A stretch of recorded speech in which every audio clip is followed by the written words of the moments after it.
Hello guys welcome to my vlog. अनि त्यसपछि यो भ्लगमा चाहिँ मैले समर भ्याकेसनमा के गरेँ त भन्ने कुराहरू सबै छ।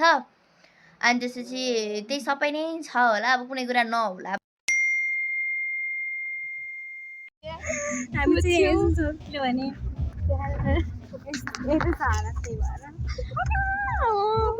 चाहिँ परेमा जान लाग्यो त यस्तो कस्तो कस्तो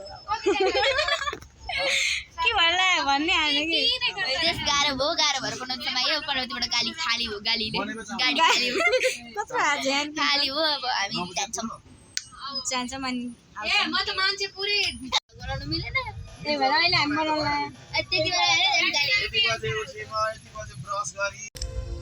देखो देखो दरिंदगी चेहरे से टपकती है। नंबर 1 का कबीला है। जी जी जी, आंखें देखो, नियत में खोट साफ नजर आता है, हवस से भरी हुई। म चिया नै खान्न, बिदा भएको ढाक्नु मार्दिन।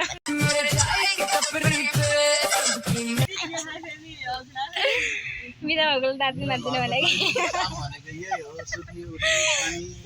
होइन, मार्छु म दाँत मार्छु। यसकोबाट भिडियो तान्न म यसो हालिदिउँला क्लिप के उहाँलाई यहाँ छन् ल ल ल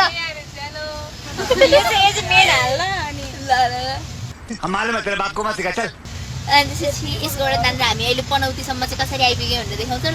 अनि पनौतीपछि त हामी 6 जना हौँ, भागवतमै हुनुहुन्छ हाम्रो। हामी 5 जना अनि दाइसित 7 जना भयौँ। अनि गराएर हामी जाँदैछौँ। हेलो भनेको चढे पुगिन्छ होइन। अनि त्यहाँ बसिरहेको भने कति टाइम लस्ट हुन्छ भनेर अब मान्छेहरू कस्तो हुन्छ नि, सुविधा बनेपाबाट आउने बेलामा गाडी प्याक हुन्छ होइन, त्यसमै चढेर बसेको हुन्छ होइन। यो खाली हुन्छ आउँदैन। यो गाडी पनौती आएर खाना खाएर फेरि बनेर जाँदैन, त्यो गाडी बनेपाको त्यहाँबाट हिँड्या हुँदैन क्या। मान्छेलाई चाहिँ अब सुविधा भन्दा पनि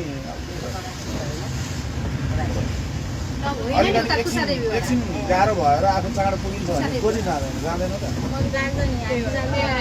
आफूलाई गाह्रो साह्रो पर्दा त्यहाँ झुन्डेर भयो नि जान सक्ने, अनि आफूलाई के हुँदाखेरि अनि नगएर हुन्छ त।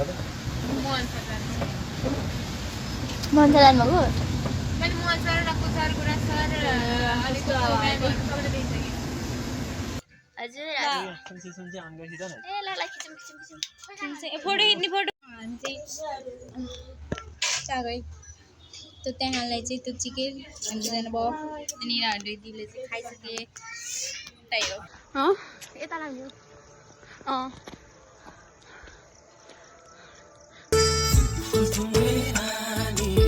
फुलकुमारी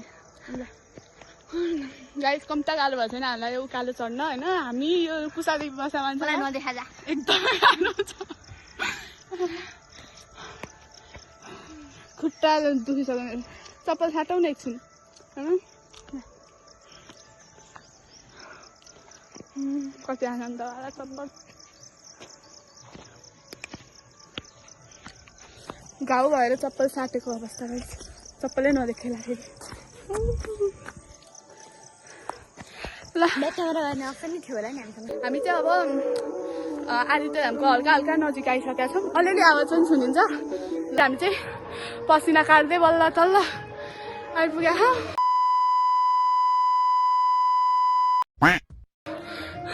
आउन अझ 2 मिनट अझ छ। सुन्नुभयो होला गीत त। हेलो हामी चाहिँ आदित्यधाम आयौँ कस्तो राम्रो छ। अनि त्यसपछि आएर ओरेर हामीले आरती सारती सबै हेरिवरि अब चाहिँ हामी जान लागिसक्यो। हाम्रो बिचमा हामी आफ्नै तालमा। अनि त्यही भएर अब अहिले कन्टिन्यू गरेर सब मान्छे गइसक्यो, हामी मात्रै जानु आएको थियौँ। रात परिसक्यो, अब हामी चल्दिन्छौँ। फोटोसोटो चाहिँ अलिअलि खिचियो। कति खिच्नु भयो हजुरले? उहाँले एक पाथी मैले एक डोको अनि मिलेर खिचेर ओरेर अब हामी लाग्यौँ। बाई